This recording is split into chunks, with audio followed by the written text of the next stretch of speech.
This is Business Therapy, healing businesses from the inside out through communication and emotional intelligence. I'm Diane Hansen, management consultant, and with me, co-host Christine Salvo, therapist, certified mediator, and certified hypnotherapist.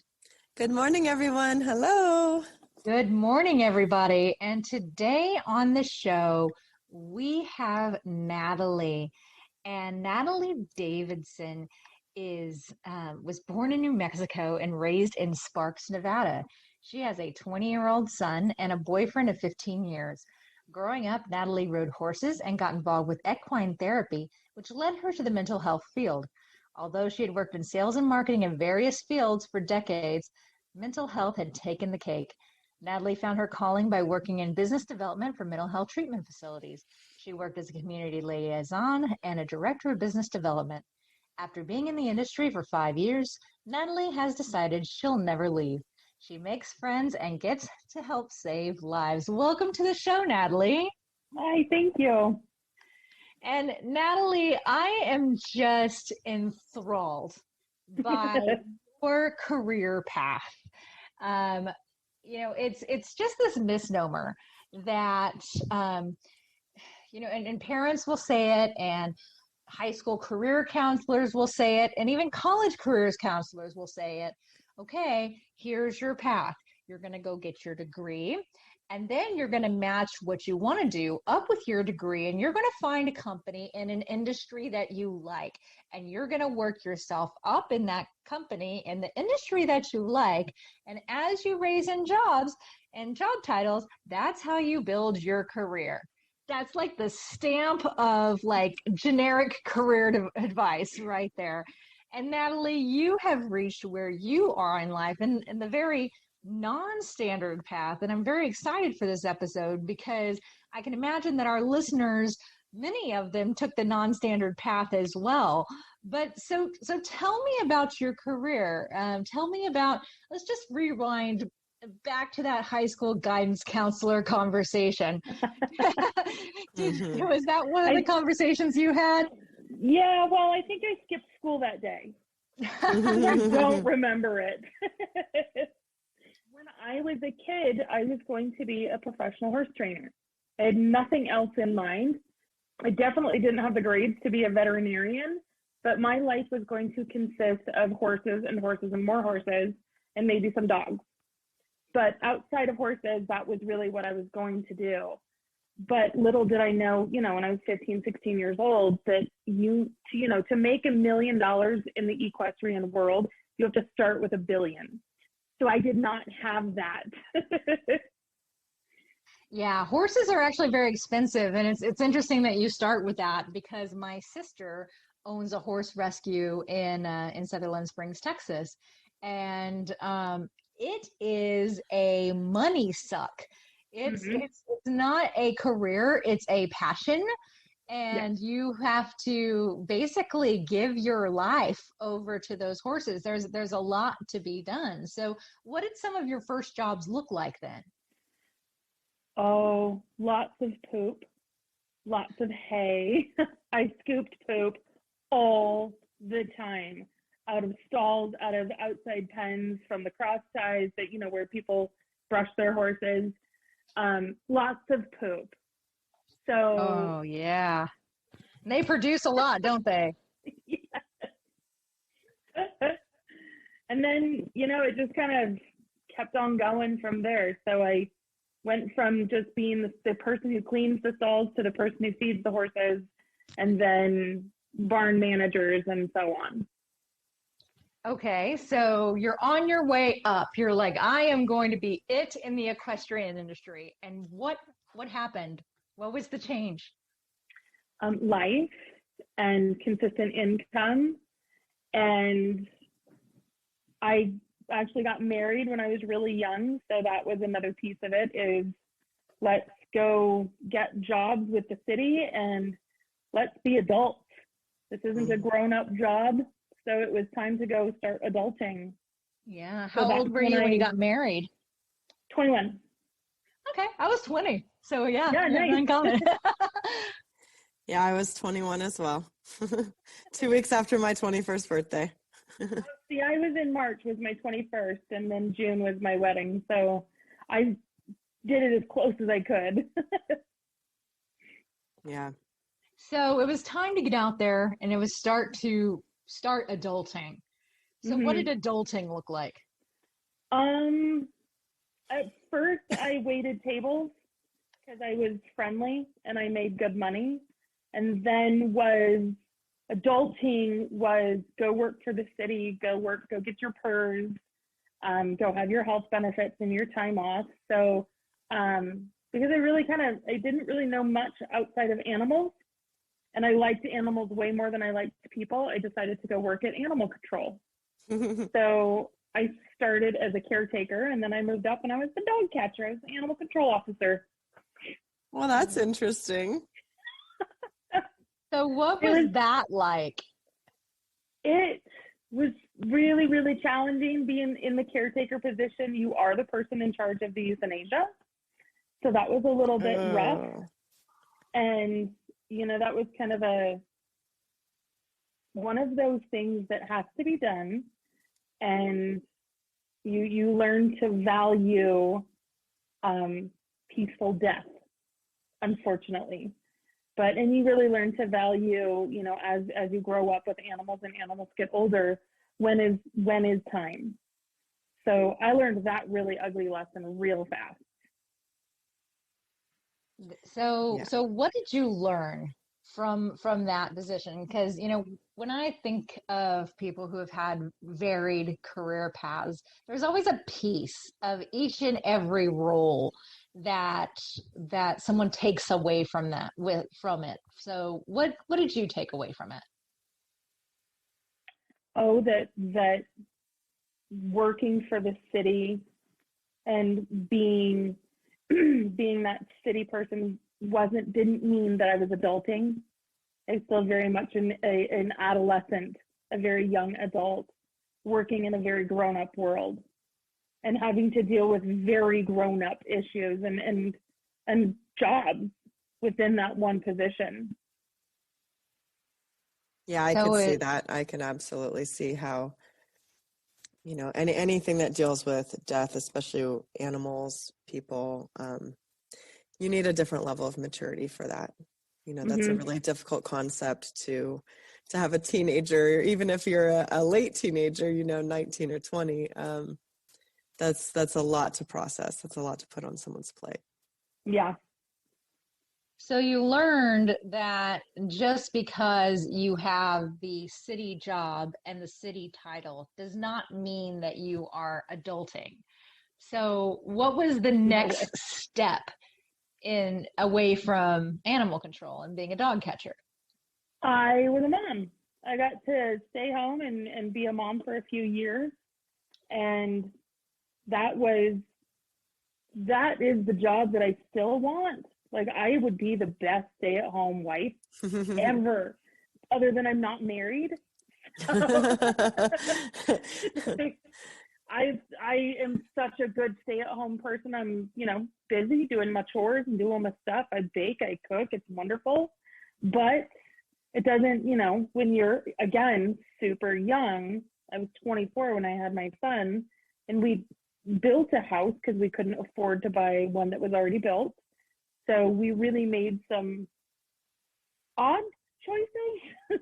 Again, not what your picturesque adolescence, I'm going to buy the white house with the picket fence. No, we bought a dirt lot and built a house, lived in a travel trailer for a year. Wow. We did it all backwards. Yeah. It kind of makes me wonder, though, is if there's such a thing as a backwards, if you're continuously learning from your experience. Oh, that's a very good point. So what did you learn from that experience? Oh my gosh. Capacity and just that sticking to it until it's finished. Because you can't stop a house mid-project and be like, bored with that. You have to get in and get done.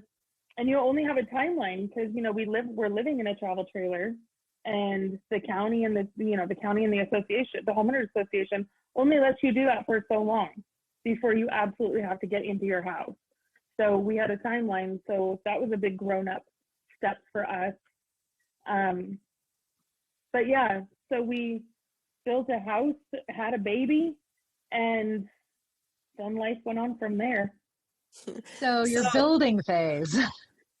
Yeah, for I sure. love that.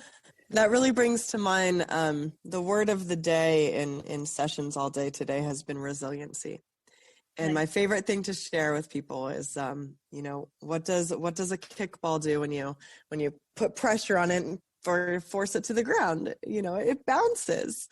And what I'm already hearing is just your resiliency.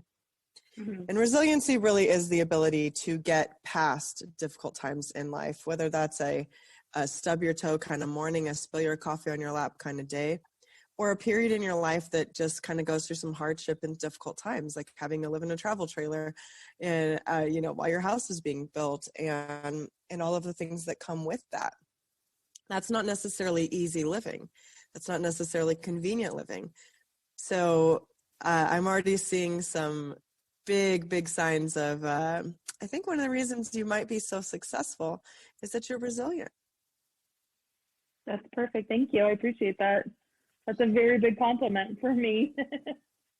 So when you went back to work, how old was your child? 2. Yeah, Okay. 2 years And old. And then I went back to work into the horse industry I went to work for Lynn Lloyd with the Red Rock Hounds. And that's a fox hunting club. Still called fox hunting, but typically they don't hunt fox because we don't have fox in Nevada. So you hunt coyote, but within the traditional sense of horses and hounds and the red coats and the boots and the breeches on the horses and the works. It's a very wow. traditional sense of riding. I didn't know that even existed in the area. It's close. It's only like 30 miles out. It's out in North Red Rock, and they welcome visitors to come out and just feel what it is to go out and be around the horses and the hounds, and it's awesome. That's very cool. So what did you do for the fox hunting club? We started horses, so horses that had never been ridden before. We started them under saddle. We exercised the hounds. We trained the puppies, because during the summertime, puppies are born, and adolescent dogs and adolescent hounds are coming up and need to be trained for the following season or the coming season. And then teaching lessons, riding horses, going to horse shows. Everything was horse. It was 12 hours a day, 6 days a week, horse. Yeah. That is quite the schedule for a new mother. Oh yeah, it was fun though.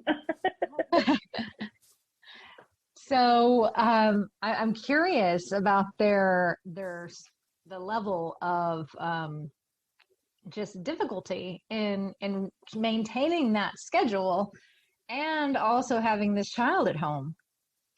It was a lot.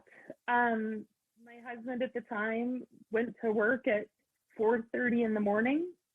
So he was off at noon. So when he came home, my child was only at the babysitter, which was our neighbor. Thank goodness that worked out. She was a lovely, lovely girl. He was with her for only, 4 or 5 hours a day.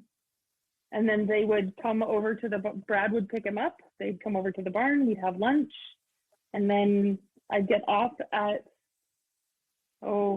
5, 6 in the afternoon, and then go home and make dinner and do family stuff. So what did you learn from how long did you work at the fox hunting club, and what did you learn from that period in your career? I actually worked there for only about 9 months, and about 6 months into it, the reason it was so short, that a horse fall on me and break my foot. So the last 3 months of working there, I was working on crutches, which was really hard, and it just was too much. Ooh. So yeah, that was ugly. But what I learned was how to work hard. and how to be organized and how to just, the resiliency and the keeping going with a project, and then this is how hard you're capable. It's kind of like working with a personal trainer. You didn't know you could lift that much or push that hard. I had no idea I could work that much and still go home and function and be a part of our family. That's Yeah. wonderful. I think that's beautiful. So today we're really talking about the non-traditional path, right? So how to get from kind of like these odd jobs and these young adult jobs and these things to a place to where you feel like you're more in control. Because at least the path that kind of Diane laid out in the beginning is it's very linear. Like go to school, go to college, get the degree, apply for the job, get the job, love the job, hate the job, doesn't matter, you got the job, right? And then do that as long as you possibly can. And I think that the importance of this episode is so many people find themselves with that degree, with that job, and then they find that they're actually not happy. And so being able to kind of look at a non-traditional way to a professional career, what could you kind of like tell our listeners about your path that might kind of help them understand, some different ideas for themselves? If it makes you happy, or if whatever you're doing right now, if it doesn't make you happy, there is something else that can make you happy. And Christine, I know you and I have talked at length about, in the mental health industry, when somebody has a job or has a job that's making them miserable, it's causing stress, it's causing depression, it's causing, all of these unnecessary things that you can quit and you can go on to something different and you can be successful. And anything from going from, fox hunting, from animal control, waiting tables to where I'm at today, none of it was A, planned, and B, a path that I had even known about when I was a kid going through this preparation to be an adult. Mm-hmm. Well, and I love what you said too, because all the things that you've mentioned are actually careers on their own. Yeah. Very much so. So my family's in the restaurant business, and they've been doing that for generations. I was actually the first one to leave, but I mean, that's a career. Mm-hmm. That's some people's career. I've worked with people that have been in animal control before, and that's their career. And so really looking at this way that you've transitioned in and out of careers too. When I'm talking to young people, which I do quite often, I'm usually like, hey, listen, it's really normal to have 4 to 5 careers in your lifetime. So don't get too attached. I have, this young lady with a total, anxiety disorder, because it's like, I'm 19 and I need to know what I'm going to do the rest of my life. And I'm like, girl, you're going to be lucky if you do it for 10 years. And I'm like, if you get a degree and you do that for 5 to 10 years, you've been a success. You used it. And if you don't use it, that's okay. But it's really about kind of casting this wide net, but also understanding that, like, another conversation I had this morning with a young adult, and I'm, for some reason, this is really feeling young adult for me, of like, hey, if you're in this place, it's okay. Mm-hmm. Like, it's okay. But, she's sitting there going, my value and worth is tied to what I accomplish. And I'm like, oh no, honey, you were born with that. You were straight up born with it. No one can take it from you. No one can give it to you. And there's going to be a lot of bumps on the roads, right, to success. And I'm like, adulthood is all about like learning how to navigate the bumps. It's not avoiding them. It's just like, oh, there's a bump in the road. And that's why I came up with the, I bounce. And that's one of my self-talk mantras. And I go, it's okay, I bounce. I've been sick for 2 weeks. It's okay, I bounce. My dishes aren't done. It's okay, I bounce. This stressful event happens. And I constantly repeat that to myself when I'm needing that resilient mindset. Because resiliency really is a mindset. Some people have a lot of it naturally, but some people don't. But I do believe that resiliency can be taught. Absolutely. I think so too. Yeah. Yeah, resiliency can be taught, and understanding that Situations are temporary. Things are temporary. And that a period of your life, if there's an exercise actually that you can do, and if you block out, you put in 8 blocks and you do 365 times 365 days. So you just fill a poster full of blocks, and each of those blocks represents an hour. So you color out the ones where you're actually doing your job, and then you have all this other space. You have all this other life that is part of this thing that is your year. So something can just be literally in the grand scheme of your life, it's a blip. It's a blip. And it's how we exist during that blip that really matters. If we can keep our feet planted in the possibility versus the what's not possible or what's wrong, or and move forward and look at the lessons from each piece. Your time having your child and building a house and living in a trailer may have been incredibly tough, but there was also a big learning from that, which you carry. So we carry pieces of ourselves from these blips, from these learnings throughout our lives. And when it comes to our next opportunity and our next opportunity and our next opportunity, those things add to the diamond that is us. And that's really the value of it. And we are human. We are deliciously, wonderfully, complexly human. We are all, no one diamond is exactly the same. We all have a different cut, color, and clarity, and it all was formed in a different way. And some people form their diamond the traditional way. And it's interesting that you're on this episode, Natalie, because this morning I was looking at LinkedIn. And I was looking at somebody that I used to work with when I was in the entertainment industry. I worked in anime, and I was so geared up. I got into the industry, and I was working in the industry, and I worked in the industry for one company for 4 years. And then I got into a bigger company in the industry, and the recession happened. And I could not get back in. So this morning, I'm looking at LinkedIn and I'm seeing this woman who stayed in, who is now a vice president at Mattel. And I'm looking at this going, that's what the straight road looks like. So I love that you are here, Natalie, because it's not about the pedigreed path, the degree from the right university, I have friends who are like, yeah, I would be working for that law office or doing this or doing that, but I didn't choose the right school. And they lean everything on that. Or I didn't have the right career path. Or here's one, I've had so many jobs. I have to explain why I've had so many jobs. And if you take it out of that mindset, and you build it into, this is how I developed this rich, practical skill set, you have so much more to bring to that next employer. So now you're in mental health.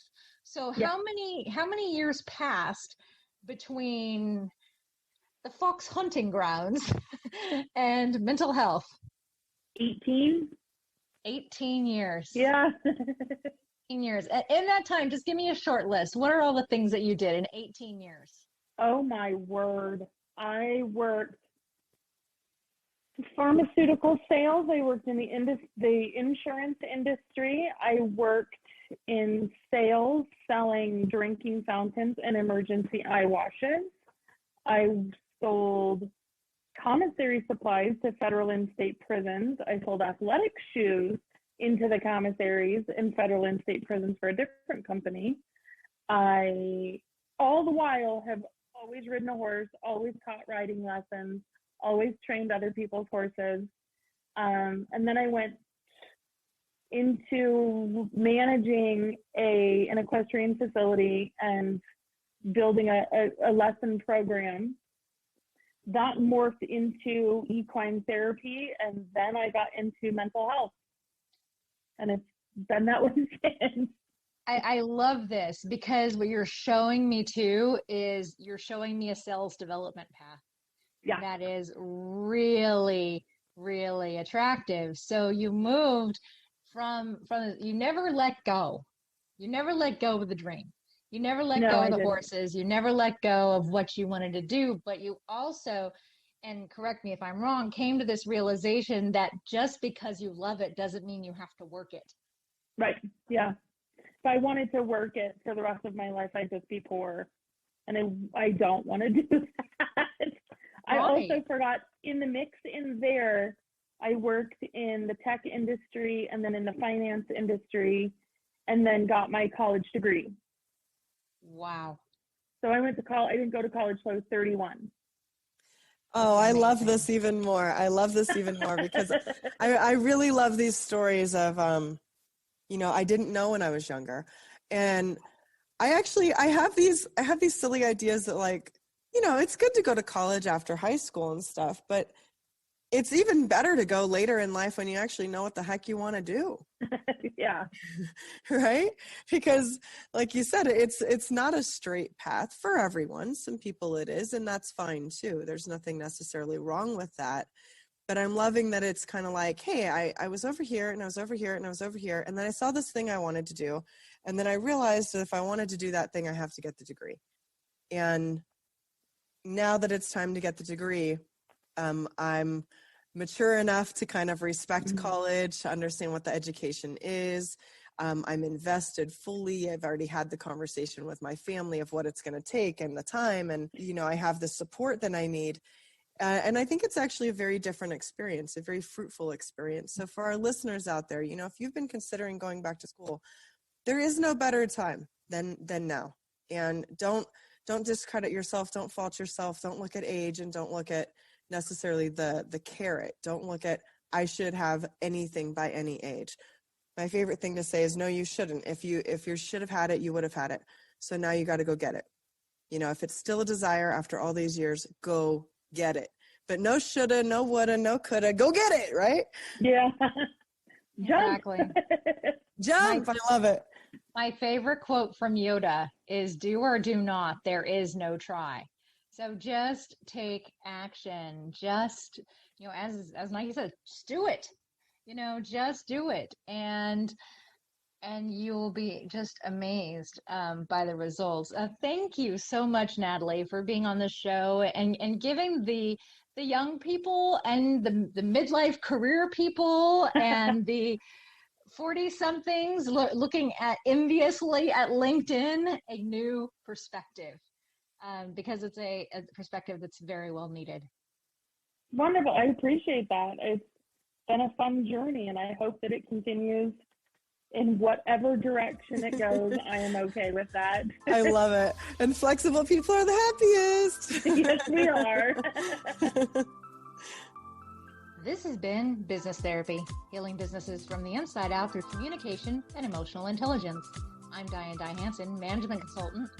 And I'm Christine Salvo, licensed marriage and family therapist, certified mediator, and certified hypnotherapist. Thank you so much for listening today and have a wonderful day. Have a wonderful day. Bye-bye.